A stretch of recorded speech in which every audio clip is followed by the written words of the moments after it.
In Austin, I'm Adam Bennett. Police are investigating after a newborn was found alive in a dumpster at an apartment complex on the city's north side. Isabella Basco spoke to two witnesses who say they are grateful she survived. On Saturday afternoon, Perry Lewis, a resident at this apartment complex on North Lamar, was preparing to leave when he says his neighbor heard a cry from the dumpster. But he said it might be a baby, so we ran over there and took us a couple seconds. Lewis looked in the dumpster where he says he discovered a baby girl covered in trash, filth, and dirt. She was covered in blood, well, her head was at least. Yeah, she had an umbilical cord still attached. Kirsty Frausto says she grabbed the baby out of the dumpster and started doing compressions on the infant's chest. That's when they called first responders. The way that she was found in the trash can upside down with her head facing the trash can hurt me. Me trying to open up her eye, and I couldn't open her eye, just broke me. Her other eye just started rolling to the back of her head, and I'm just like, please stay with me. Officer Aaron Townsend says the child was transported to Dell Children's. So far, Townsend says the infant has no issues health-wise. Detectives are on scene doing the best work that they can to try to track down the mother and whoever else might be responsible. For now, Frausto's biggest hope is that the child finds... I hope she finds someone that loves her, that truly loves her, truly wants to be a parent to her. In fact, Frausto says she already named the baby herself, Miracle Angel. She's a miracle from God and an angel from the skies. A miracle, which Frausto says happened because the baby had the will to survive. She was crying in the trash can. That's how they heard her cry. So she saved herself before anybody could save her. And Officer Townsend says the child will likely be placed into foster or CPS care since people have been vetted to take care of infants until other arrangements can be made. Well, there are just a few days left to apply for federal disaster assistance if you had damage or losses from the July 4th weekend flooding. The application period ends a week from Sunday. September 28th is the final day. So in the Austin area, people who had damage in Burnett, Travis, and Williamson counties can apply. You may be eligible for FEMA assistance to get temporary housing and replace personal property that's not covered by insurance. You can find more details about how to apply on kvue.com/links. At the state capitol, protesters rallied over the weekend to celebrate Constitution Day. The anniversary of the U.S. Constitution being signed was Wednesday, September 17th. Organizers with Hands Off Central Texas are urging government leaders to respect and uphold the Constitution. I hope that they find solidarity in the fact that we're not going crazy and thinking that everything is under attack right now. At that rally, people signed a giant copy of the Constitution. The League of Women Voters was also there registering people to vote. Over the past several months, the group that organized this protest has been involved in several demonstrations criticizing Trump administration policies.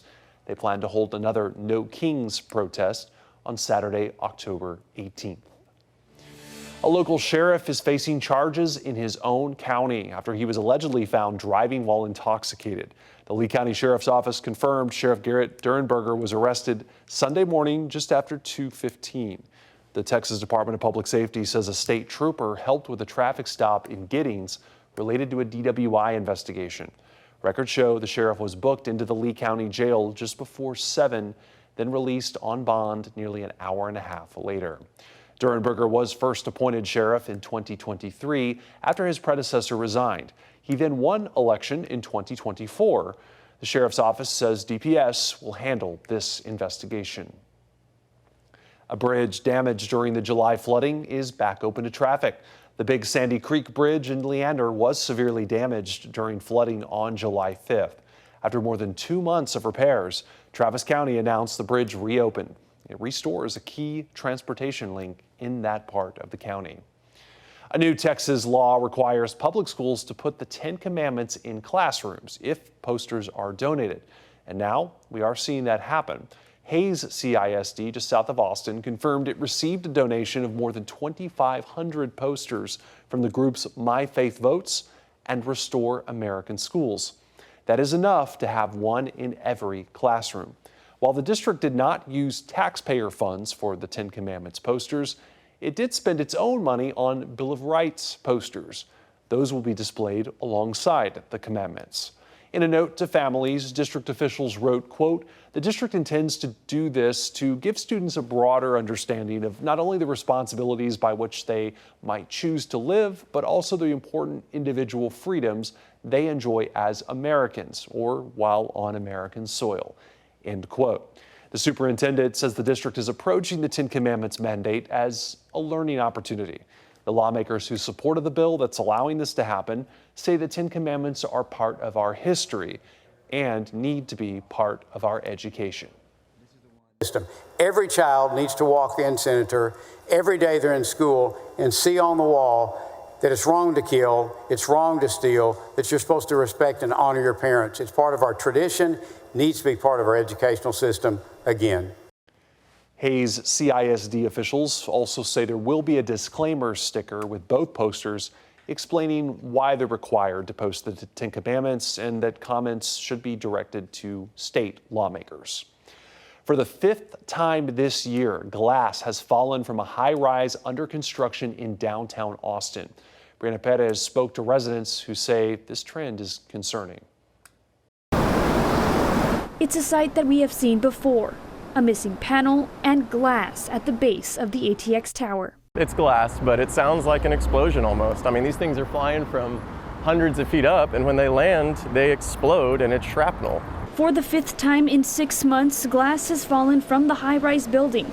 The latest incident happened Thursday. The contractor says a broken panel was found, but no one was hurt. So we see this building getting built like Lego pieces, and some of those Lego pieces are kind of scary, and we've noticed and heard and seen these things falling. Mark Hill has lived across the street for years, watching the building go up. He says he walks his dog through here often, but now worries about glass falling and avoids getting too close. Other Austinites say they are also keeping their distance. They say enough is enough.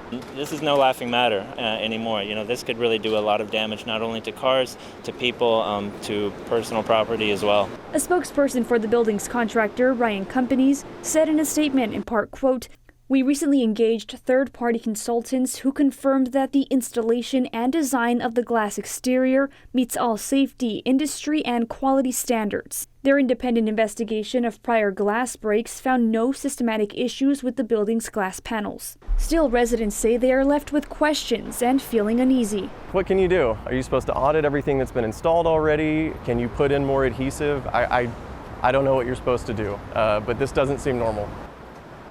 The building's contractor says they have secured the area and are coordinating the replacement of the panel. Meanwhile, some residents are calling for more oversight from the city. Those are the headlines in Austin. I'm Adam Bennett.